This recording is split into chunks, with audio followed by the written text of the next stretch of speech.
Hey, how's it going? I'm Jason Mendez. We're here with Retailer Resources at the LA Boat Show, connecting with my man, Chris Sullivan. Man, you're a legend, dude. It's so good to see you. We've been doing this show a long time together, man. Oh my gosh, it's such a blast. Yeah, and just the stories of all the shenanigans we've gotten into over the years here is just, it's kind of crazy. But stoked to catch up with you and just kind of check out what the state of the Radar Nation is. You know, high-end water skis are still hot, and it's kind of interesting to see, you know, where things are going, and also kind of curious, like, you know, not everybody knows where you came from. What's your background? How'd you end up in this crazy mess called Radar water skis? Well, it's two pretty heavy statements, so yeah. I'll start with personally, I just grew up water skiing in Louisiana at Bennett Ski School, and we had a lot of time on our hands, so we did a lot of experimenting. We chopped up a lot of skis and bolted stuff to the front of skis and just spent a whole lot of time trying to be creative on top of what we got out of the box from our sponsors. So I don't know, it led me down a path of R&D and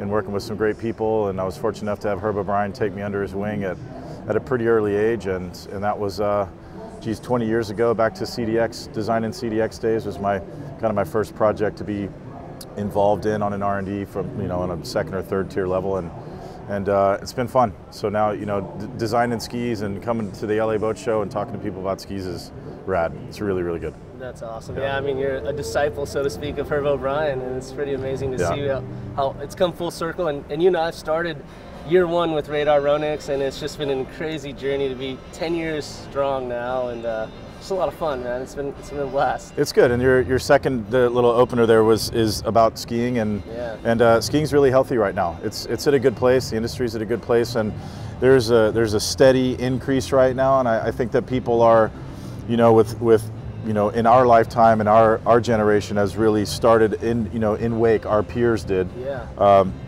And you know, now as we get older, we're not as young as we once were. We have to get up and go to work in the morning on Monday morning, and I think that people are returning to ski with some interest and a different mindset of what they want to do on the weekends. And you know, the speed and the precision of skiing is obviously a challenge, and it's very fun, and it's becoming more social than it used to be, and not as closed-minded as the old competition skier has. The skier and the water skier. Yeah, wakeboard ski thing is really kind of, that line's starting to blur a little bit too. It is. The wakeboard attitude of you know, being social and going out and having a good time is now creeping into skiing, and you know, you don't have to be two people in the boat and, you know, first thing in the morning, and we're building skis for a whole lot of different, you know, parameters for that, but you know, bigger water, bigger boats and stuff like that. So it's I think the scope is grander than it's been ever before. Awesome. That's really interesting, and it's cool to see, like, from my point of view, growing up water skiing and then also wakeboarding a bit, and seeing that kind of blend. You don't have that snow skier, snowboarder rival anymore. I mean, especially our team.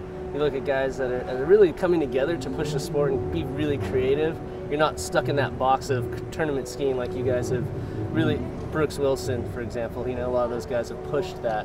Yeah, as of late, it's funny, the stuff we have coming down the pipe, like for 217, and in the future, we're having some of the wake guys help us test it, you know, to get that get that perspective on things. So it's pretty fun, and you know, we're trying to look at it from our family is our family, so we want everybody involved in all the projects we do, but from a wake perspective and what we're doing in ski design also. So that's cool. And then on top of that, you know, we've had some really amazing leaps and bounds in the product development, but also the team riders and placements in tournaments and that kind of stuff from the high-end tournament skiing too. So both well-balanced aspects of that sport that I feel like are really pushing it forward.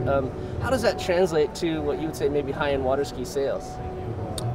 With the team? With team and perspective, and like say they see Aaron Larkin winning on a ski, or Chris Rossi, and then do people just gravitate to that's a ski we have to have? I'd say about half the conversations that you have about a high-end ski, somebody will ask you, well, who rides it? You know, they want to know who the team is, and I think it validates the product for sure. Yeah. Our benefit is that our team, you know, we've handpicked the guys. We've also had a team together for a really long time, so they work really well together, and we have a lot of creative minds that our team are not only great skiers, but they're great designers, and they're constantly thinking about product and how to make Radar better, and how to make, whether it's a glove or a vest or a $1,500 slalom ski. Right. Every day they go on the water, they want to have better equipment, and you know, we've kind of all collectively know that first and foremost, product sells product, and that's what we're in the business to do. So these guys understand that it's their job to make better product, not just to be great water skiers too. So awesome. Yeah. And that's a good point too. $1,500 water skis. How do retailers, especially you know, you and I worked the original, one of the first time Radar water skis were sold. We're at Bakersfield Water Ski Nationals. You know, we're out there with the MPDs and just hammering black it and down. gold. Yeah, black and gold, and just really trying to hammer out high-end water skis. And it feels like as wake surfing gets more popular and some of these other categories kind of increase, the attention gets a little lost in some of my shops anyway for the high-end skis. But we know people are still selling them. How do our retailers kind of regain focus, or give us some perspective on that maybe? Well, it's a long conversation with a guy. Anybody that's going to spend $1,500 on something is either going to be passionate about it, or you know, it's a commitment of a decision. And a lot of times these guys want to demo skis. Having a demo fleet helps, and as a manufacturer, we'll back that up. Like we want shops to have demo skis, and we'll figure it out with each individual shop how it works best to make sure that people have the stuff that they need to sell skis better. So a demo is obviously a good thing to have in shop that helps people kind of, you know, push them over the edge. But $1,500 is not a lot of money for a fanatic in anything. I think that's what we have to keep perspective about. If we're at a boat show, somebody to just walk up and drop $1,500, well, okay, well that's a bit of a stretch. It happens, but not very often. But in your shop, every single shop has a water ski community nearby. There's no doubt about it. If you haven't tapped that, you might need to find that one guy that you need to bring in and give him a little bit of a discount and make him part of your shop team. But having one guy gives you the in for, you know, the whole nest. And one demo ski gives you the opportunity to sell a whole lot of skis, and one ski sells a whole lot of skis. And the thing with Radar is we're building skis that demo really well, and they're easy to ride straight away, and everything has a purpose. We don't just have a $1,500 ski to have a $1,500 ski from the story of the ski and the materials and everything that we've done. We have given a lot of ammunition to sell $1,500. Right. Every retailer, every shop kid should have no problem saying, yes, this ski is 100% worth $1,500, both in performance and the way it's built, construction, handmade at Radar Lake, all the ammunition that we've given. The story's there, the product's there, and product sells product, and you know, it's worth every penny. The problem is getting to those guys. They're normally a pretty quirky group of people, skiers. As a skier, it's okay that I say that, but they're quirky guys, and you got to kind of break in and be patient. And like I said initially, it is a long conversation with a $1,500 water ski sale with those guys. It's a $1,500 sale. But yeah, there's a lot of margin in that for everybody, and it's worth having them around. And you know, we're hand making them at the barn, so they're readily available. And we just, you know, we want retailers to know that, you know, it's there, and we're here to support it because we know that it's not an easy thing, but it's also what we're based on. So, I mean, we're here to make sure that make it easier on the retailer for sure. That's awesome. And that kind of transitions some of the things you pointed out. What are some of the retailers that are really successful? What are they doing well? And then, of course, what are they doing really wrong? The ones that do it well are very involved in their community. You know, even I see in a good community where a retailer is selling a lot of high-end water skis, those guys are coming to the boat show just to check it out, and because they've been invited by the shop, or the shop's done a good job of keeping in touch with them. They have a guy like Brooks Wilson or one of our pros come to town, and they do clinics, and they just cater to them a little bit more, give something back to that community. It doesn't cost the shop anything, maybe some boat gas. But you know, our guys will come and do it, and guaranteed to sell skis on a demo. And once you can get in with the community, they're going to love it because they love support. They like to feel special, these ski guys, and the guys that are doing it best have created a community within their shop and within that, you know, these little water ski pockets for sure. That's awesome. I mean, that's really helpful because it's really pushing us in the right direction to how do we really tap into that market as well. And what are some of the things that they're really doing wrong that you just kind of grates against you when you see it? Well, it's hard. You have to have the product, you know, and I know that's it's money out, you know, to have a size run of these skis on the wall. It's a lot of money out, and maybe you don't need that, but you need a whole size run, but you need a few. And we also make this ski in 3 price points, you know, so.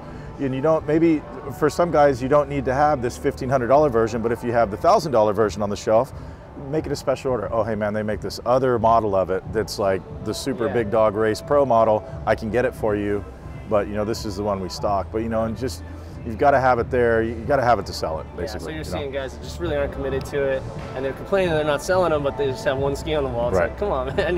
Right. Yeah, I totally see that. Awesome. And then, what are you guys doing specifically? You kind of touched on that, but to help retailers flourish, Well, I think the first thing is the demo program, and we want to make sure we'll work with every shop individually to make sure that they're getting what they need as far as that product and making sure that it makes right, and we can cater something that suits a shop. And our pro guys, back to that, they will come, they want to ski with people, they want to make, Brooks Wilson is unbelievable. If you can get one of these guys to your shop guys are smarter, you're smarter, your customers are happier, everybody leaves, with a new ski and as a better skier, and I think we have a good foundation of those resources as far as people resources that are really good.